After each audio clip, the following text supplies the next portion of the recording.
Welcome to Winja Unplugged, and today we have our speaker Rishika with us, who's going to talk about cyber threat intelligence. So, hello everyone, good afternoon. Thank you for being here today. So, for all of those who have no idea what we are going to start with, what we are going to be discussing, I believe it can be exciting for you in many ways. But just imagine, right? You are in a world where any number of cyber threats is capable of bringing an organization to its knees. I mean, just as much as it sounds downright terrifying, I believe it would be also interesting to know how researchers do it on a daily basis. The internet is a wild space and how they gather threats from it. So this is what the today's talk is going to be about. We are going to discuss about cyber threat intelligence, and we would be getting started with putting cyber intelligence into action. All right. So I'll begin with telling something about me. So this is me. I am Rishika Desai. I am a cyber threat researcher at CloudSec. And hobbies, include like learning anything possible. It can be taking up a new hobby, such as pottery, or let's say something as complicated as reverse engineering. I would love to learn everything possible. Other hobbies include reading, blogging. I actively share blogs. I write blogs. They can be technical, non-technical. I'm into poetry. I recently got a book published. And otherwise, if there's at all any time left, I spend that time on being a foodie and also a pet parent. And this is my Twitter handle. I would like if you guys can connect with me, we can share knowledge and I can get to learn cool stuff from you as well. So to start with, I believe today's talk is about cyber threat intelligence, and for all of those who are interested to know what it is, this is the agenda for the day. We would be talking about threat intelligence. We're starting with the basics, what a researcher does on their day-to-day activities and all the things that we would do and the skills that you would need. Lastly, there are some things that you need to know if you are considering CTI, and then would be engaging into a cool Q&A session where I would love to answer all the doubts that you have. To start with, let's not waste any more time. I guess there are enough people, so let's start with knowing about it. So these are some definitions that I could get. Cyber threat intelligence. It's about gathering intel, as simple as it sounds, right? It is about gaining the information that helps us to understand the threats. The threats can be the existing threats, they can be the upcoming threats. And I've got some nice definition from EC Council as well. But I believe that the ultimate goal is to gather valuable insight, and based on this insights, we develop some analysis. This analysis in turn enables the organizations to make decisions. These decisions can be about safeguarding their infrastructure. This can be about gaining an understanding on the global threat landscape. This can be anything. But the goal is to get leads or intel. If we are clear with this, there are three types of data that we look at when we talk about threat intelligence. So this data is like strategic threat intelligence, wherein we see all the things that can motivate a particular threat activity based and which can affect the current threat landscape. It can be a geopolitical scenario, it can be events or some statistics that can change over time, some trends that we see. This is on a non-technical level.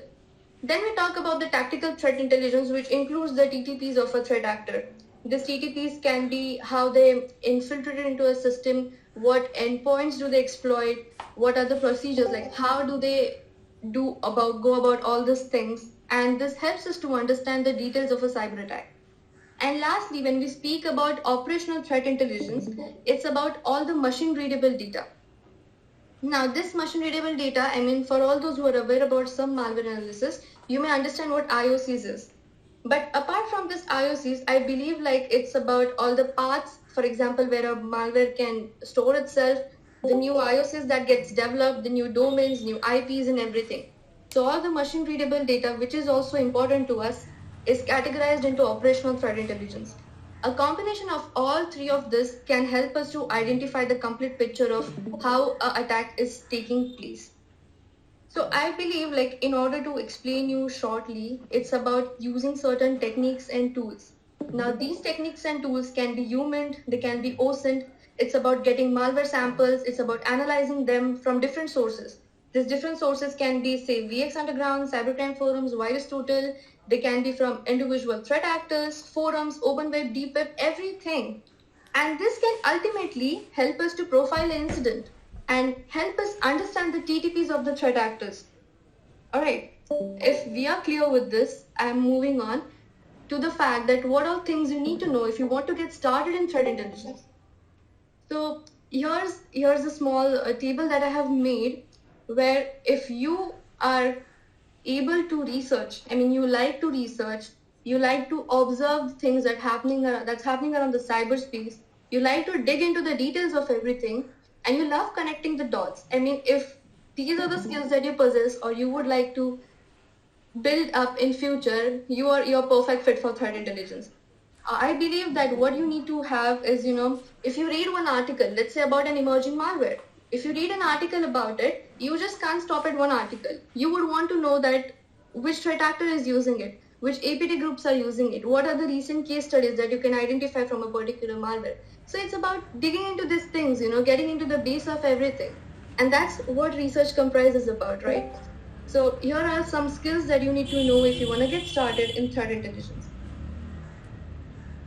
I have made this table which can help us to identify what do we do on a daily basis. I mean, what is a threat to us, and what do we do about it? And I mean, when I mention these threats, they are not just this selected number of things that we are looking at. There can be many more than this. On a daily basis, we come across different malwares, different data breaches, different bot shops. There are threat actors who are selling ransomware builders, they're selling source codes of an infrastructure. There are new emerging marketplaces, there are different ransomware activities. We look at everything of it. And after looking at it, you may ask, like, what do we do? I mean, we see all of this, and what after that? I believe that the task is to track the threat actors, their activities. I mean, it's also important to know what their history is, since it can help us to identify if the attack is legitimate or not, and what is the category, whether they're financially motivated, they're state sponsored, they're hacktivists, how their internal infrastructure is like, what are the TTPs. I mean, it's about having as much data on them possibly. It can also be how do they enter a system, move laterally, how they maintain persistence, how they exfiltrate the data. And this helps us to work on proactively eliminate all these upcoming threats in future. I mean, the best attempt is to try to eliminate, but at least it gives us a fair idea on the future trends that we may see based on the current intel that we have. Now, I guess we are halfway there at least. So are there any questions that you may want to ask? I'm just taking a small break to see if we are on the same page. Maybe not. Am I audible? Hello Rishika, you're audible. All right. Yes, so I had a question. For example, we have this APT, Advanced Persistent Threat Groups, and they operate in these patterns, right? They will somehow have a similar cyber kill chain. They'll have some groups might just do phishing and then gain access on the domain. So how do you study these patterns? I believe that to study these patterns, right, we need to have some information. Like I say, we dig into their past activities, who they are associated with. It's also very important to know who these threat actors interact with and who they do not interact with. It helps us to identify, let's say if we are talking about a threat actor and the sector or the regions he is targeting.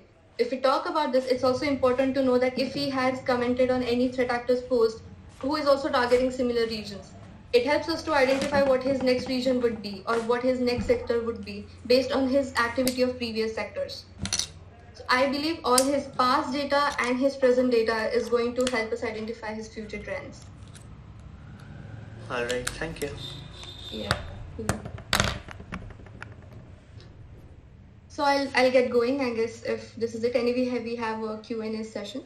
So I'll take you through what we see as a researcher on a daily basis and how is it like inside the daily routine of a researcher.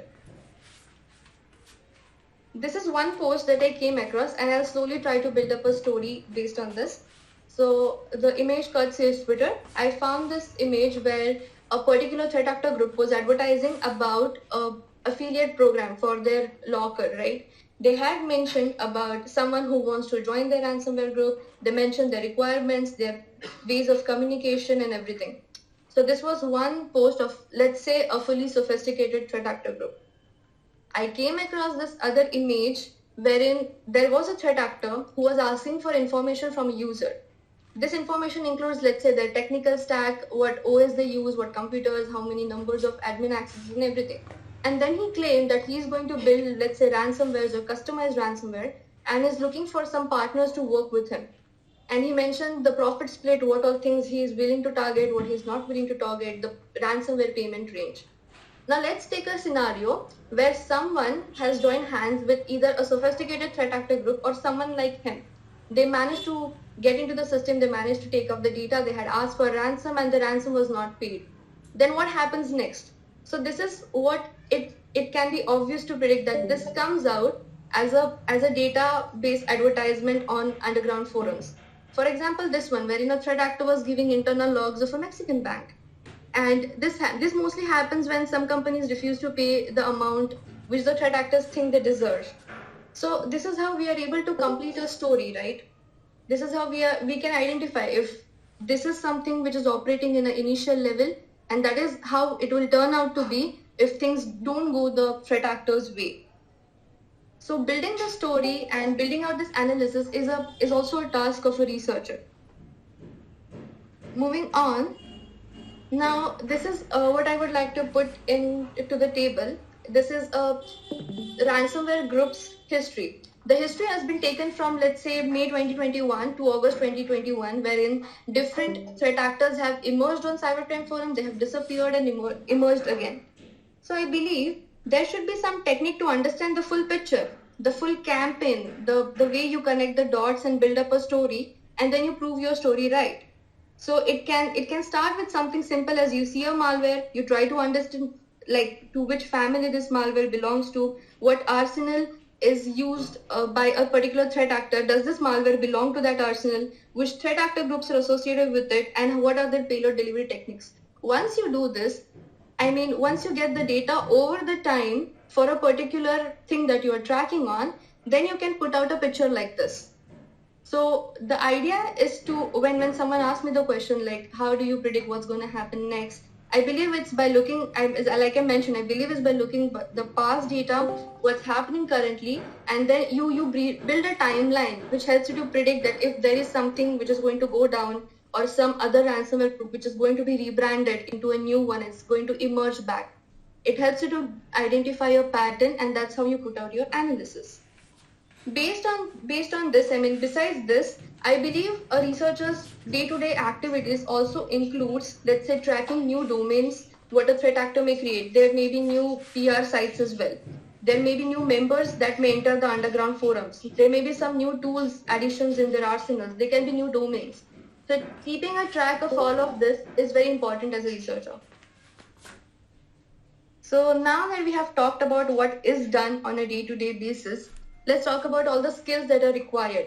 So I believe like these skills are very generic skills and you can develop them over time. But I believe you need to have a knack for OSINT human, since there may be a case where a source may reveal some information that they have about a particular threat actor. It can be about reading resources, about understanding the global threat landscape. It is about analysis. How do you analyze? How do you make conclusions out of the things that you're seeing?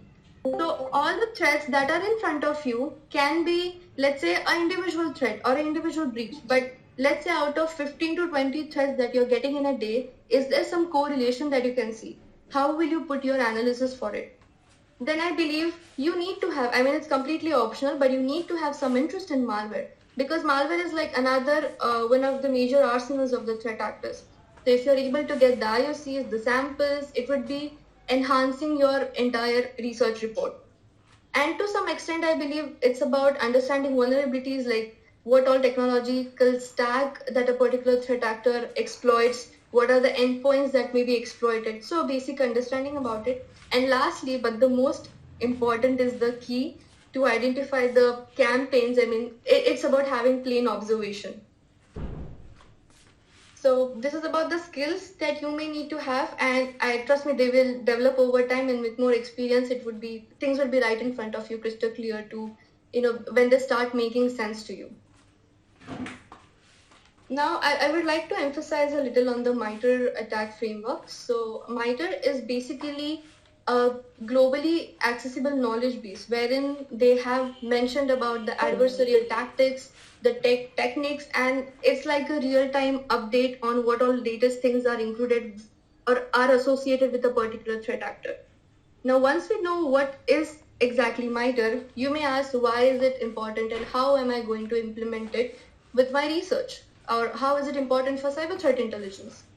So, MITRE is basically, like I said, it's a knowledge base, and it helps us to understand the how are the groups operating, what are their behaviors, their TTPs, in fact, the day-to-day instances of their activities, or let's say what are the tools that they may employ.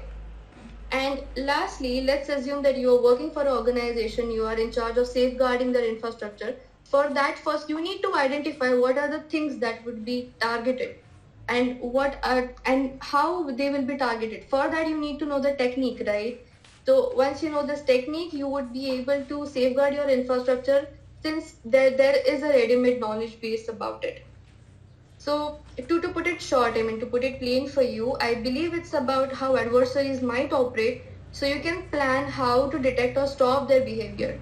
So, there is this MITRE attack matrix wherein, within a tactic of a particular matrix, there are the techniques which describes let's say, the activities carried out by this threat actors. Then these techniques may have some sub-techniques. So, and this may actually map to some threat actor activities. So again, this explains how adversaries may carry out their operations in greater detail, which you of course need to know in order to, if you have to safeguard something, right? So I believe having knowledge of MITRE attack is very important when you are thinking about cyber threat intelligence. They go hand in hand. And now we come to the most important part, which I would like to emphasize over and over again, is about how do you maintain anonymity on let's say on the internet, wherever you are as a researcher. So let me tell you, by now, if you may have found this underground forums pretty cool, wherein there are trades of databases happening daily. There are people who are selling 0 days. There are full-fledged shops where people come and select the content of their interest. But it also comes with certain amount of risk. And what are these risks? I'll explain you in the upcoming slides as well. But I believe that there is a pretty chance that your source may leave something behind for the threat actors to attribute it back to you. And that's what we don't want to do. We have to make sure that the OPSEC is always on point. So let's discuss about the few things. When we talk about maintaining anonymity, how do we do that? I believe these are just some of the tools, but there are many more than that. But you can always make use of sort of softwares and operating systems that can relay your network. And this can happen through, let's say, Unix network, which always connects to the internet using Tor.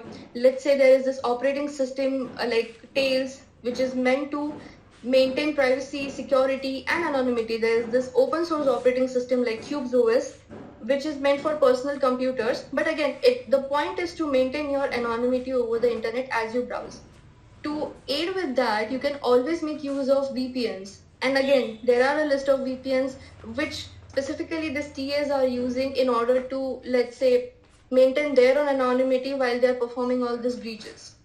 So again, I would always suggest to use a virtual machine, always to use something like Unix gateway, and then aid your network with a VPN. Besides that, let's say, how do you avoid traceability? Now, traceability is a very important thing because there should be absolutely nothing that links back to you. When I say nothing, that implies also that the sources who are revealing information to you, no two common sources should have same credentials, no common username, no common password, and to some extent, your source also needs to adapt the slangs which is used by threat actors. Now, if you start to prick into the eyes of threat actors, they're obviously going to target you. If you start standing out and if you don't pretend to be someone who is not among their tribe, it's very important to know that they are gonna try the best that they can do to attribute you. For example, let's take a case which happened like freshly, today only, I believe. So one of the underground forums looks like it has a phishing page on its login panel, wherein I believe it was seized and then this phishing page can be used to harvest credentials. So wherein, had there been a case where more than 2 accounts across different forums had saved information that the source may post, it would have led to further attribution, eventually leading it to you. And lastly, I believe we should avoid clicking any links, absolutely any links online. Now I believe we all belong from a cybersecurity domain and we understand that, whenever we get a spam message, we're not supposed to click on any URLs.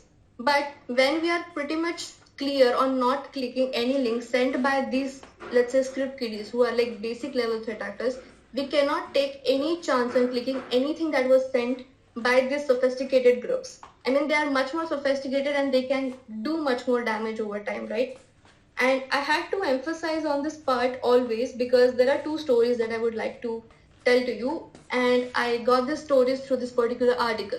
It's about how cybersecurity researchers are hunted from all sides for doing their job.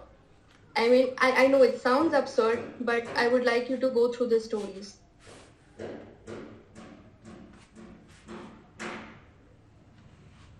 Quickly, in a minute, there was a company which received a threat email wherein the threat actor mentioned that they would be sending criminals for your programmer's head. If this threat wasn't enough, there was something which was actually happening in action wherein a security researcher called Krebs received a package from someone who wanted to frame him. Good thing was that he saw the scam being planned in real time and he had informed the police and everything. But if you think about it, on the other hand, things would have went worse, right? I mean, these are just 2 stories that I could get for you. But trust me, there are many more. And when these threat actors try to target researchers, they tend to leak everything. It's not just about your PII, it's also about your, let's say, IP, email, phone address, social media. I mean, what else do you do? How do you spend your daily life, your passwords to different accounts? They tend to put everything on the dark web for others with a direct attribution. And let me not name it, but there is actually one threat actor group who is working on it, who is targeting security researchers. And there are many. There may be many which I am not aware about. But this is something that makes me realize, and I would put it as a word of caution for you as well, that OPSEC should be on point. I mean, if anything, please make it as a takeaway from this session. This should be something where we can't absolutely afford to make any mistake. Moving on, while we are wrapping up this session, I would like to put in some resources that I kind of visit on a daily basis, which keeps me up to date with the information. And this can be, let's say, this can be anything from the internet, but these are just some of it which I would like to tell. These are blogs and articles from, let's say, Krebs on security. There's this Hacker News, this Bank Info Security, Recorded Future, there's Bleeding Computers. There are community forums, let's say Reddit, and some social media which provide real-time information even if something is yet to become a blog. So to get the real-time insights, there's always Twitter, Telegram, there's Discord. And I believe you should try to keep a track of all the things that are happening around you, and if just one article isn't enough for you, you're perfect fit for cyber threat intelligence. And lastly, I believe apart from the skills and all, you just need to have some passion and the drive to learn CTI. Once it is there, I believe the technical stuff and other skill sets will evolve over time. But I believe to have this thing about gaining gossips of digging into things, or let's say to follow things that are happening properly, I believe that would make you a really good researcher. So on that note, I would really thank all of you to attend this session and giving your precious time to it. And I am up for questions if you guys have any.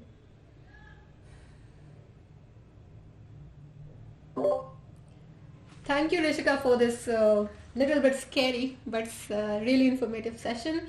And let's see if we have any questions.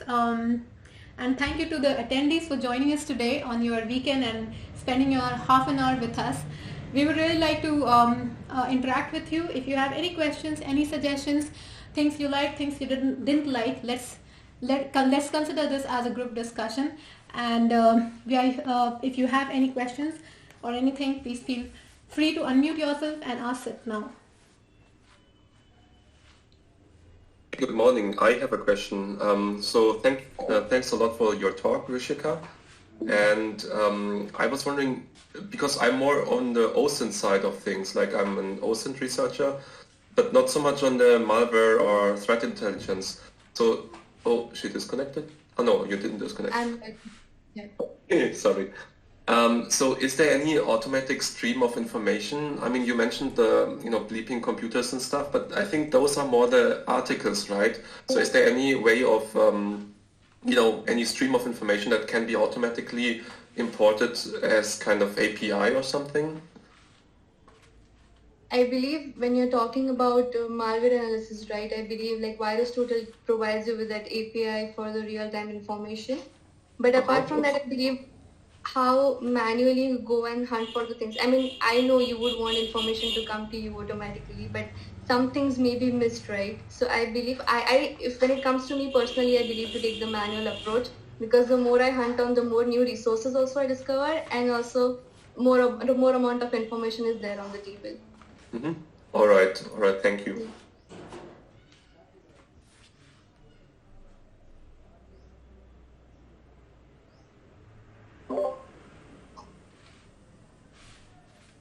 Thank you, Neat. I'm not sure if you call yourself Neat, but that's... Yeah.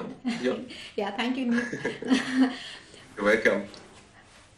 All right, so if we have more questions, we can take them. Otherwise, we'll meet you again next weekend, same time, with a new talk on a new topic, right? So if we have any more questions, we can take them now, or else we can close the talk.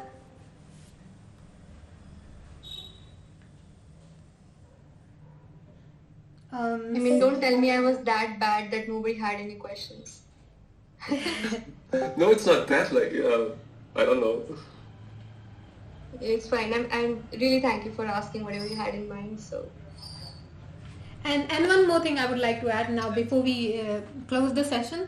All of you, we were really, this is the whole intention behind starting this Winja Unplugged is to help us, give us, all of us an opportunity to interact with each other and do knowledge sharing. So all of you are also welcome if at any point of time you feel you have read something new and you have learned something new and you would like to discuss it with others, you would like to share your knowledge with others, then you are always welcome to drop us a message, and we would love to have this such session organized where you could be the speaker, right? So remember that, and thank you very much, Rishika, once again. And I think if we have no more questions, then let's call it a day. And I guess we have one on the chat. Oh, we have one on the chat. All right, then yes. Please go ahead and take the question. Someone asked that if I could give an overview in order to work in CTI. So guys, I mean, working in CTI is pretty, I believe, is easy. All you need to have the knack for research. I mean, the amount of anonymity you can maintain over the internet, and more amount of leads that you can get. So for this, some companies do ask certifications, some don't. What they need in the end is how much restless you can be after reading the information and how much more you want to know about it. The more you can research, the more, let's say, you can build up a network in order to get information, the more you are able to, spend your time wisely into understanding what things are important to us, what are not, and how do you classify them as a threat. Eventually, this thing, like I said, to maintain a chain of activities and how it turns out to be a campaign comes over the time. But at least I believe just an overview to get started in CTI, all I believe is you can keep some up-to-date information on what's happening in the global threat landscape, what are these threats, some information about the APTs, and some basic knowledge on how do you conduct your research work. That should be enough, and then you're good to go.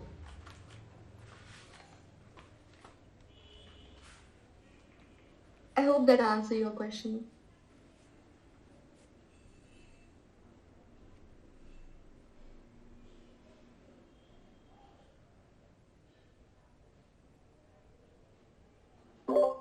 Did I lose you guys by any chance? Hello? No, you're here. Okay, cool. There's so much of silence. I don't know if I'm losing out or if people are bored or they're sleeping No. out. I think people are just trying to maintain their anonymity, Rishika. You just gave a scary talk and you have scared everyone. All right. If I scared anyone of you, I'm sorry. But yeah, if you have any more doubts, do connect on my Twitter. I'll be happy to answer. I would be happy to learn some stuff from you. So I'll look forward to you guys. So Rishika, maybe next time we can cover something more advanced wherein do you think there is any kind of hands-on we can do in this area? I am not really sure, but I'll try to look out for it. And if there's anything, I can always connect to you, right? Yes, sure, definitely. Maybe you could do a case study where you have a sample, like hypothetical case, maybe some artificially created websites or a company, hypothetical things, and then we can research on that. How should we look for information? What are the TTPs or IOCs? That sounds all interesting. right. Yeah, that sounds great. Yeah, we can do that. Awesome. Thanks for the suggestion. I mean, I'll look up to it and I'll try to create some scenarios for you guys, the case studies, and I believe if you like to work on it, you'll enjoy it.